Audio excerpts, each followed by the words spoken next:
Nama saya Muhammad Jafar. Nama saya Ilham Nurul. Saya akan menjelaskan tentang adat istiadat dan kebiasaan suku Korawai. Suku Korawai sangat kental dengan adat istiadatnya karena merupakan suku yang unik dan terbilang jauh dari kata modernisasi.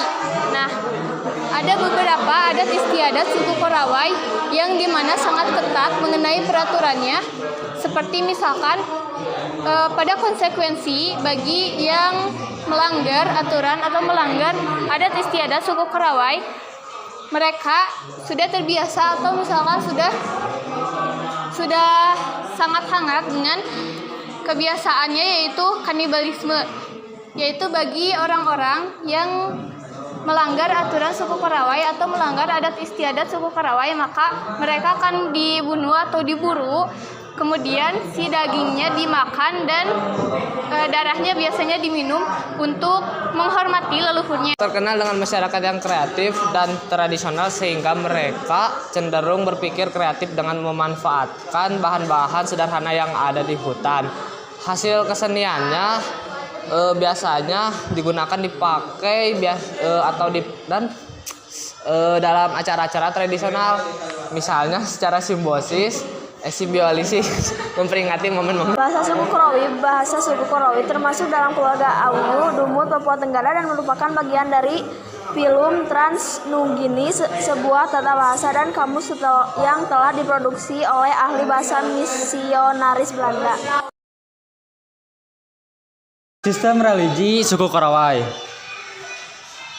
Hutan juga merupakan hal penting bagi suku Korawai, karena bagi perempuan Korawai, hutan layaknya sebuah pasar yang menyediakan segala macam hal bagi mereka. Mulai dari bahan makanan, bahan bangunan, obat-obatan, hingga sandang pangan. Bahkan hutan menyediakan secara gratis semua kebutuhan suku Korawai, asalkan ada kemauan untuk mengolahnya. Orang luar membedakan orang Korawai dalam dua kategori, yakni orang Korawai besi dan orang Korawai batu. Orang Korawai besi adalah orang Korawai yang sudah menerima peradaban modern dengan alat-alat besi seperti kapak besi, pisau besi, parang besi, dan lain sebagainya.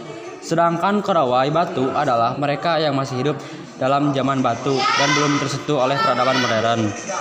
Rumah pohon masyarakat suku Korawai dijuluki sebagai manusia pohon lantaran rumah pohon di atas pepohonan yang cukup tinggi. Rumahnya bisa di ketinggian puluhan meter. Alumnus antropologi Universitas Cenderawasih tahun 1993 ini mengatakan masyarakat suku Korawai saat ini sudah diresettlement atau pemukiman kembali.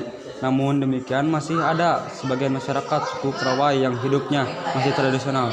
Kita lihat saat ini sudah ada masyarakat Korawai yang dilakukan pemukiman kembali. Meskipun masih ada yang kita lihat terisolasi, kata Lekito, menurut Lekito ada beberapa kelompok masyarakat suku Korawai yang di resettlement seperti misalnya Kampung Basman pada tahun 1933.